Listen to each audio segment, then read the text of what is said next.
여러분 생일이 며칠 남았습니까? 생일 모두 지나셨나요?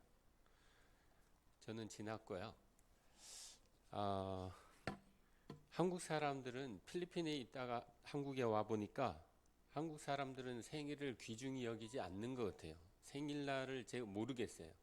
근데 우리 교회는 감사하게도 생일 때가 되면 이래 선물도 주고 또 봉투도 주고 해가지고 아 생일이구나 하는 걸 알게 되는데 생일날 떡도 내시는 분 계시고 너무 좋은 것 같아요. 근데 보통은 한국 사람들은 그냥 생일을 그냥 지나가는 듯해요. 근데 필리핀은 생일을 절대 그냥 지나가지 않습니다. 생일날이 되면은 생일날 한 2, 3일 전에 온 동네가 다 알아요. 다 광고해. 아, 우리 집에서 생일 잔치가 있으니까 다 와라 하고 광고를 합니다. 그래 생일 때가 되면 떠들썩해요.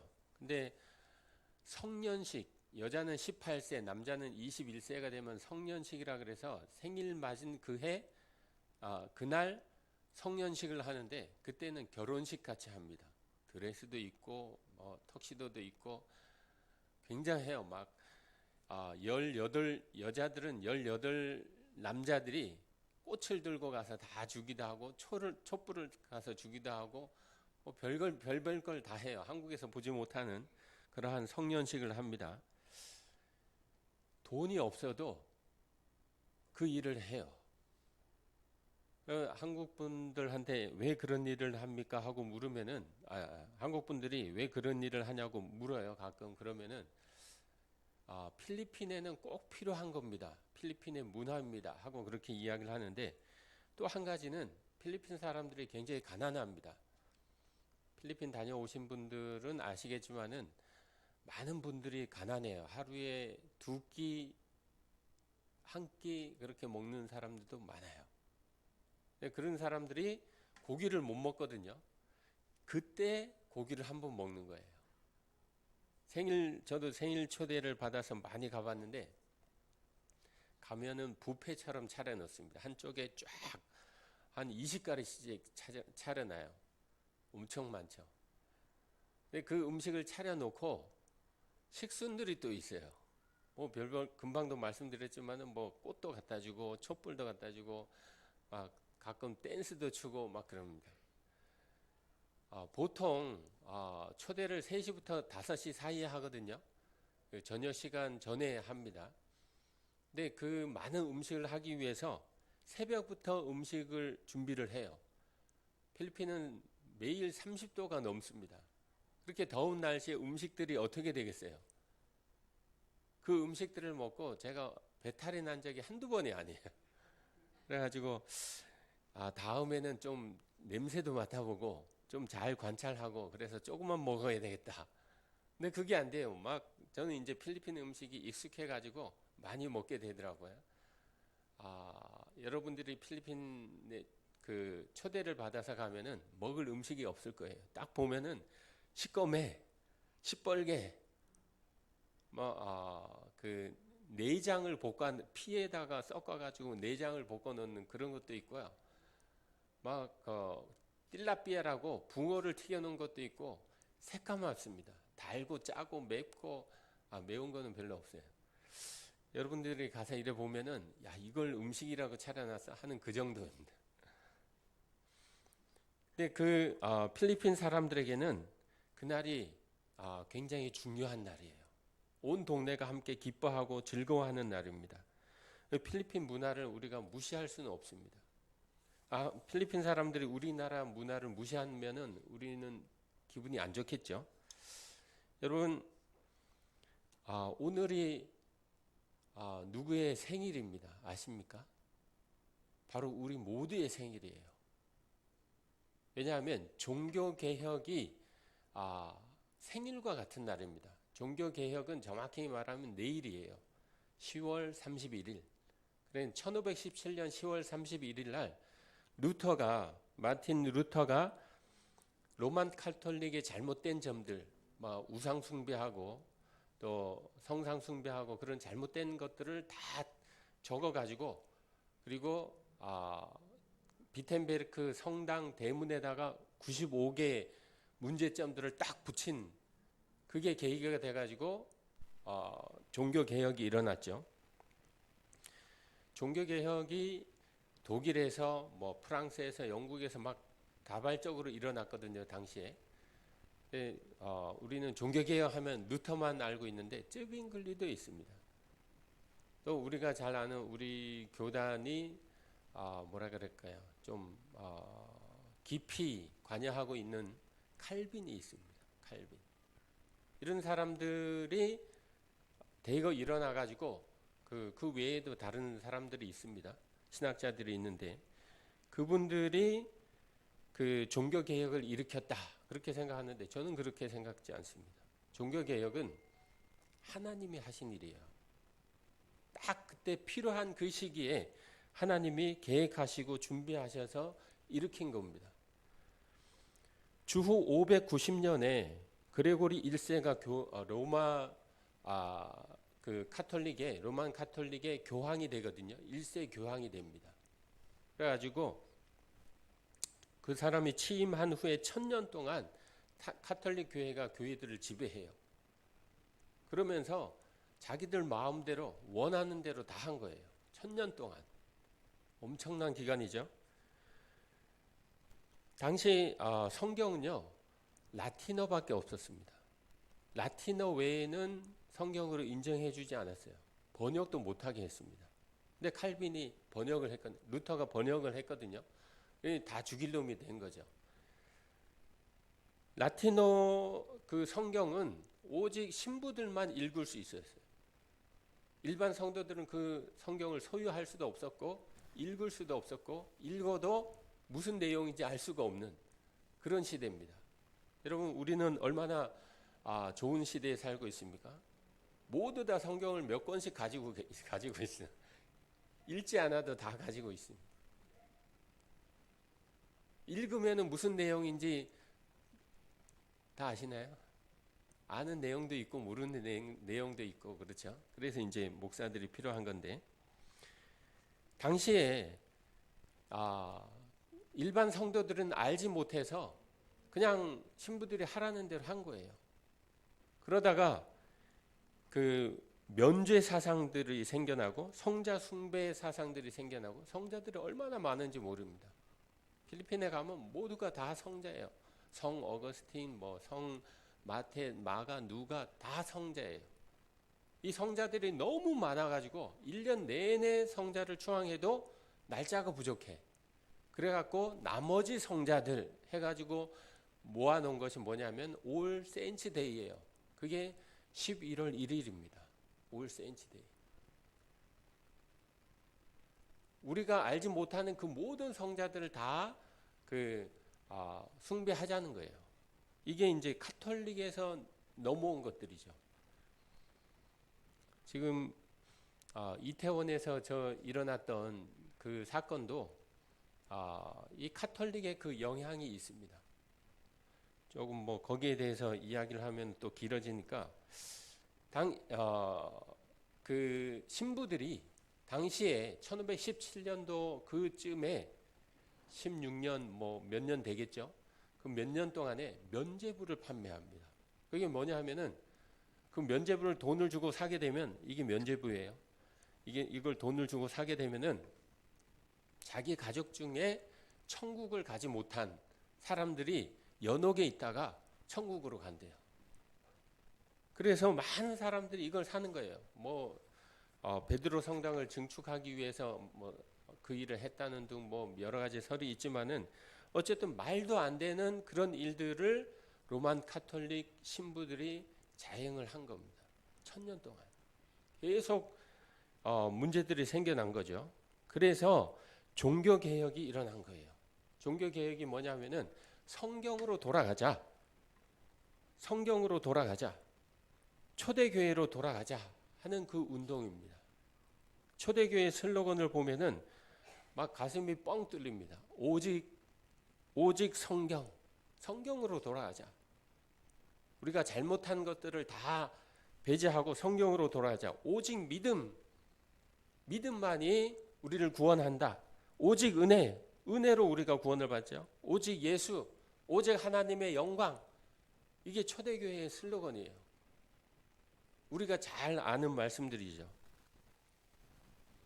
사람이 죄사함을 받고 의롭다 하심을 받고 영생을 얻고 천국에 들어가는 길은 오직 예수 그리스도를 믿음으로만 가능합니다. 다른 것은 없습니다. 우리가 잘 아는 요한복음 3장 16절 다 같이 외워볼까요? 시작. 하나님이 세상을 이처럼 사랑하사 독생자를 주셨으니 이는 저를 믿는 자마다 멸망치 않고 영생을 얻게 하려 하심이니라. 클리어하게 나와 있지 않습니까? 오직 예수 그리스도, 아들 되시는 하나님의 아들 되시는 예수 그리스도, 독생자 예수 그리스도를 믿음으로 우리는 영생을 얻습니다. 구원을 얻습니다. 오직 믿음만이 구원의 유일한 조건이고 행위는 조건이 될 수 없습니다. 구원의 진리는 오직 주 예수 그리스도를 믿음으로 말미암아 받는 것입니다. 마틴 루터가 종교 개혁을 일으키게 한 성경 구절을 우리 한번 다 같이 읽겠습니다. 로마서 1장 16절 17절 시작. 내가 복음을 부끄러워하지 아니하노니 이 복음은 모든 믿는 자에게 구원을 주시는 하나님의 능력이 됨이라. 첫째는 유대인에게요 또한 헬라인에게로다. 복음에는 하나님의 의가 나타나서 믿음으로 믿음에 이르게 하나니 기록된 바 오직 의인은 믿음으로 말미암아 살리라 함과 같으니라. 바로 이 말씀 때문에 종교 개혁이 일어난 거예요. 많은 사람들이 그 신부들이 이 말씀을 알았지만은 그냥 같이 흘러가는 거예요. 같이 잘못된 길로 가는 거예요. 많은 사람들을 당시 신부들이 지옥으로 보냈죠. 이 말씀은요 로마서의 핵심 구절과 같습니다. 어쩌면은 신구약 전체를 아우르는 핵심 구절이라고도 할 수 있습니다. 믿음으로 의롭다함을 받는다. 믿음으로 구원을 받는다. 믿음으로 구원을 받는다고 성경은 분명히 기록하고 있습니다. 이 말씀에서 나온 것이 우리가 잘 아는 이신칭의예요. 한자로 이신칭의. 아시는 분도 있고 처음 듣는 분도 있을 것이라고 생각되는데 이신칭의가 뭐냐 하면은 죄인이 오직 믿음으로만 의롭다함을 칭함을 받는다는 뜻입니다. 죄를 지은 사람이 죄를 짓지 않은 상태가 된다는 거예요. 하나님 앞에. 사람이 죄를 지으면은 법의 심판을 받고 감옥에 가서 형을 살아야지 됩니다. 형을 다 마치고 출소를 했다고 해서 죄가 없어집니까? 죄는 그대로 있는 거예요. 그죠?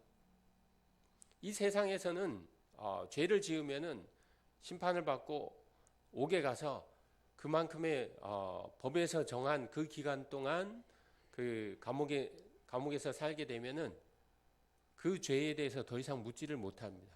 그러나 하나님 앞에는 어떻습니까? 그것과 관계없이 그 죄에 대한 형벌을 묻습니다.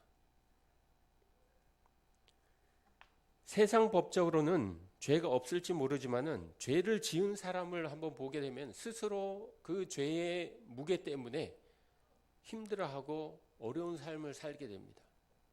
그렇지 않은 사람들도 있는 것 같아요. 나 감옥에 갔다 왔어 하고 자유롭게 사는 그런 사람들도 있습니다. 뭔가 잘못 알고 있는 거죠. 칭의는요, 의롭지 못한 죄인을 의롭다고 불러주는 거예요. 우리 모두는 의롭지 않습니다. 근데 예수 그리스도를 믿음으로 하나님께서 우리를 의롭다고 불러주시는 거예요. 그냥 불러주는 것이 아니라 완전한 자유를 우리에게 주시는 거예요. 하나님은 죄인을 용서할 뿐 아니라 죄 없는 의인으로 선언하는 것이 바로 칭의입니다.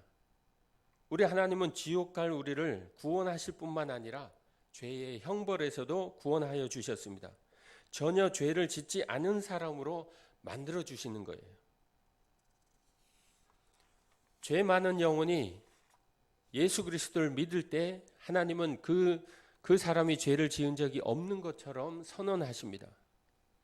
여러분, 하지만 우리가 꼭 알아야 될 것이 하나 있는데 그것이 뭐냐 하면은 하나님 앞에서는 우리는 의인이에요. 그러나 세상 앞에서는 의인이 아닙니다. 혹 우리가 죄를 지었다 그러면은 그 죄의 결과는 죽는 그날까지 가져가는 거예요. 여러분 2007년도에 개봉한 영화가 있습니다. 전도연, 송강호 그분들이 주인공이 돼가지고 개봉한 영화 아시죠? 밀양. 저는 그 영화를 필리핀에서 봤습니다. 이 주인공 전도연이 맡았던 이 주인공이요, 남편을 잃고 남편의 고향인 밀양으로 내려가서 아이와 함께 삽니다. 근데 그 아이가 다니던 학교의 학원장에 의해서 납치되고 감금되고 결국에는 죽어서 발견돼요. 이건 소설이에요. 소설 내용을 가져와가 좀 영화로 만든 것인데, 이 아들이 죽음으로 인해서 이 주인공이 시르에 빠집니다. 삶의 의욕을 잊어버려요. 근데 마침 그때 기독교를 만나게 되고 예수를 믿게 되고 같이 신앙생활 하는 사람들하고 같이 예배도 드리고 전도도 하고 굉장히 열심히 하나님을 섬깁니다. 교회를 섬겨요. 그러다가 예수 그리스도의 그 사랑을 깨닫고 자기가 살인자를 용서하겠다고 감옥에 찾아가죠. 그 감옥에 찾아가서 용서하려고 하니까 그 감옥에 있던 사람이 당신도 예수님을 만났습니까? 나도 이미 이 감옥에서 예수님을 만났습니다. 나는 이미 하나님으로부터 용서함을 받았습니다. 당신도 편해지기를 원합니다. 그렇게 대화를 이어가는 거예요. 이게 말이 됩니까? 그때 그 주인공이 뭐라고 그랬냐 하면은, 내가 용서하지 않았는데 자기 아들을 죽였으니까 자기가 용서해야 되지 않습니까? 내가 당신을 용서하지 않았는데 신이 당신을 용서했다고? 그게 그 단어가 아직도 저의 마음을 막 흔듭니다. 여러분 어떻게 생각하십니까? 그 두 사람의 대화를 들으면서 가슴이 먹먹하고 막 살인자를 때려 죽이고 싶은 막 때려주고 싶은 그런 마음이 생기는 거예요. 잘못 알고 있는 거죠. 하나님의 사랑은 그런 것이 아닙니다. 우리가 죄를 지으면 예수님을 믿는 모든 죄가 예수님을 믿음으로 우리의 모든 죄가 사해지는 것은 맞습니다. 하나님 앞에. 그러나 세상 앞에는 그 죄의 결과를 죽는 그날까지 가져가야지 되는 것입니다. 쉽게 얘기하면은, 쉬운 예로 들면은, 어떤 사람이 30년 동안 담배를 피웠어요. 이제 60살이 되었어. 폐암이 걸렸어요. 의사가 이제 한 달 있으면 죽는다고 얘기를 합니다. 근데 이분이 예수님을 만났어요. 구원을 받았어요. 그 폐암이 나았을까요? 그것과는 관계가 없습니다. 그분은 예수를 믿음으로 구원을 받을 수 있을지 모르지만은 오랫동안 담배를 피움으로 인해서 망가진 그 폐 때문에 폐암으로 죽을 수밖에 없는 거예요. 폐암으로 죽는 것이 자신의 잘못된 그 결과를 가지고 가는 것입니다. 죄는 이렇게 무섭습니다. 우리 모두는 죄를 멀리하고 하나님이 주시는 그 자유를 누리면서 살기를 원합니다.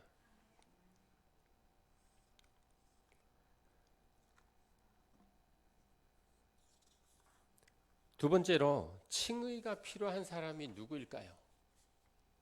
칭의가 필요한 사람은요, 세상 모든 사람들입니다.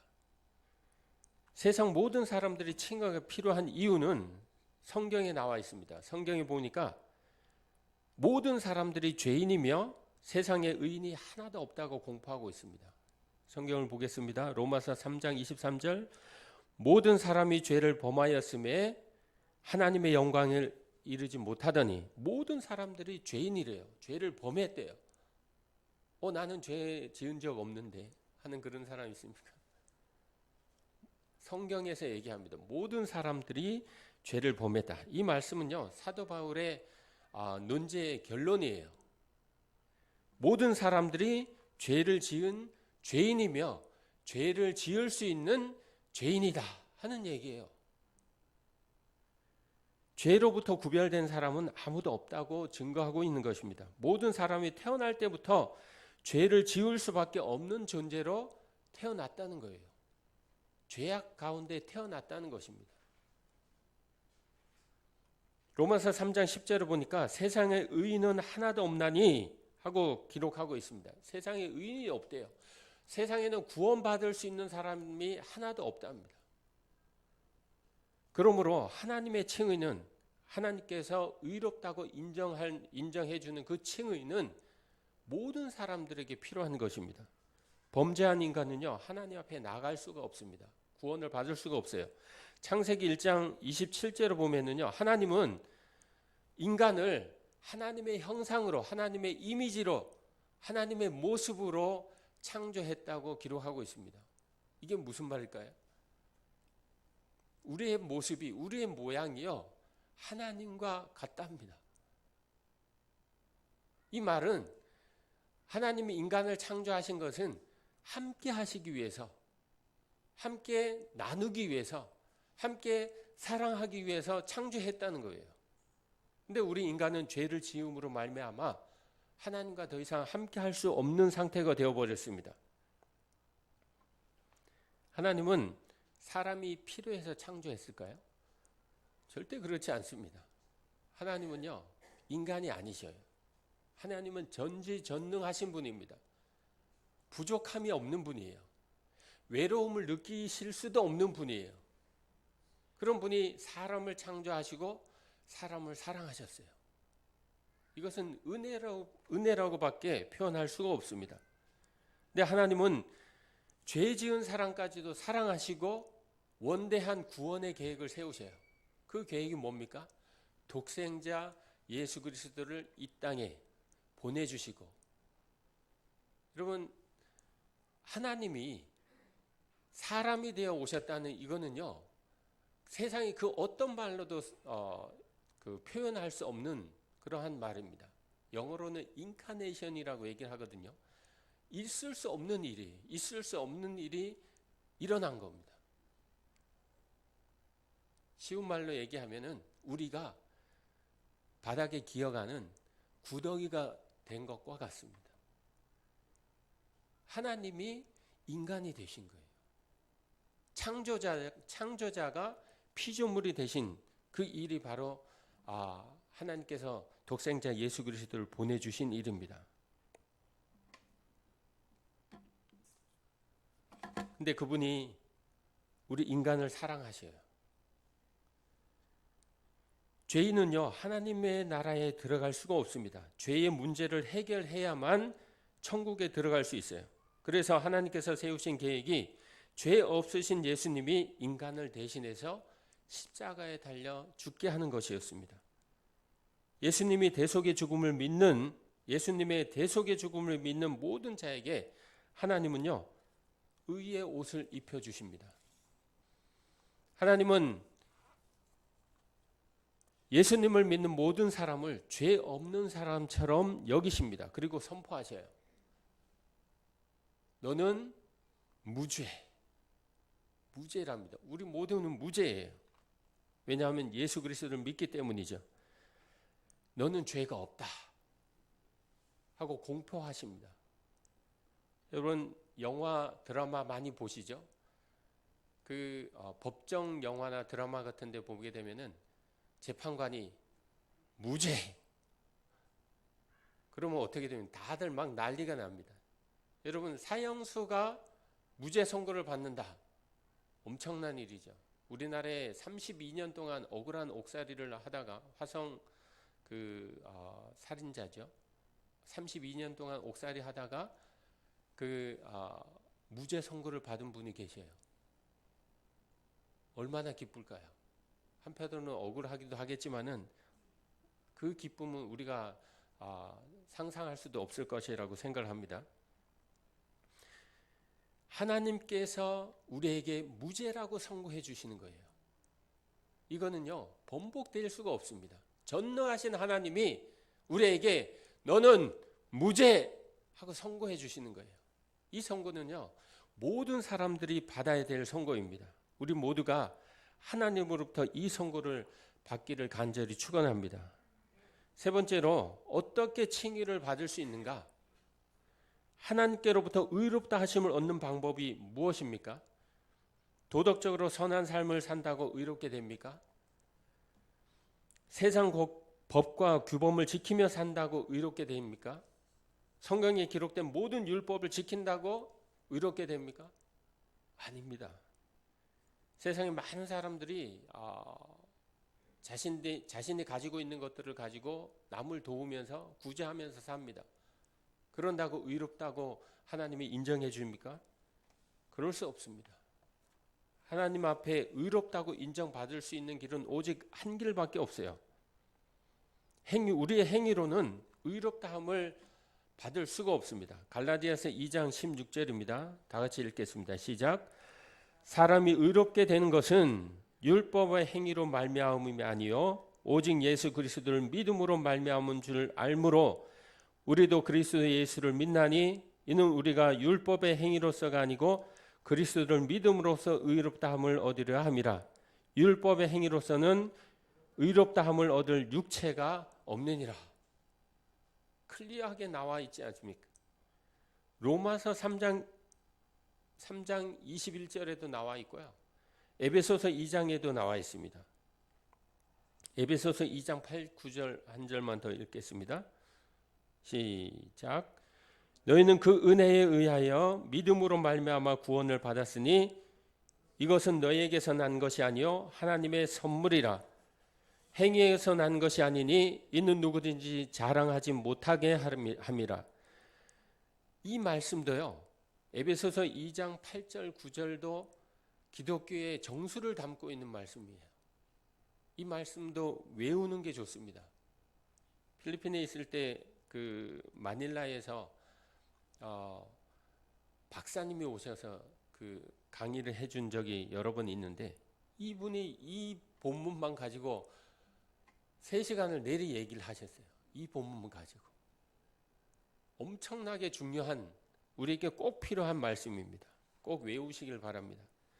우리가 구원을 얻는 것은요, 예수님의 십자가 대속의 죽음을 믿어서이지 우리의 행위 때문에 구원을 얻은 것이 아닙니다.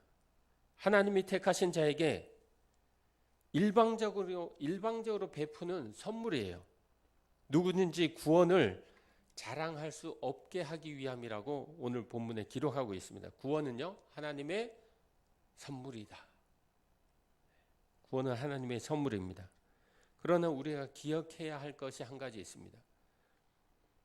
그것은 우리가 값없이 은혜로 선물로 구원을 받았지만 하나님께서는 엄청나게 많은 그 죄값을, 피값을 지불하셨다는 거죠.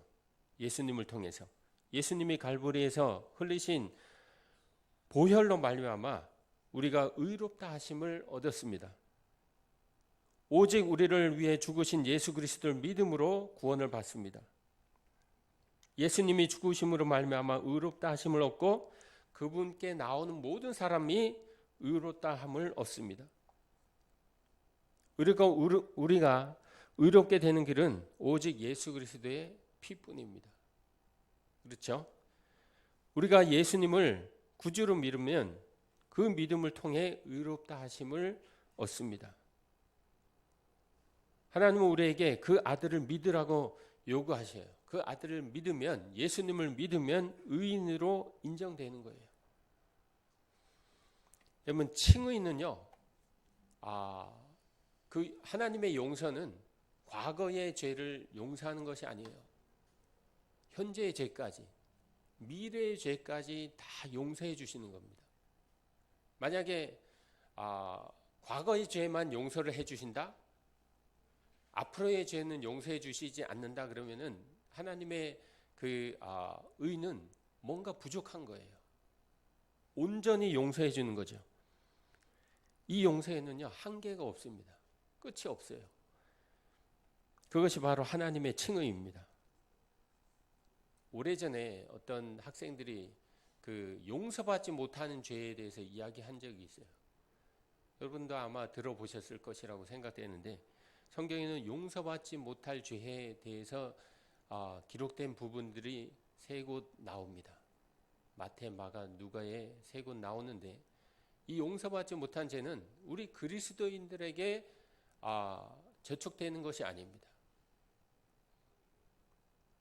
그 죄는 예수 그리스도를 아직 믿지 못할 때, 그때에 성령을 거스리는, 예수 그리스도를 성령을 거역하는 사람들을 향한 죄들입니다.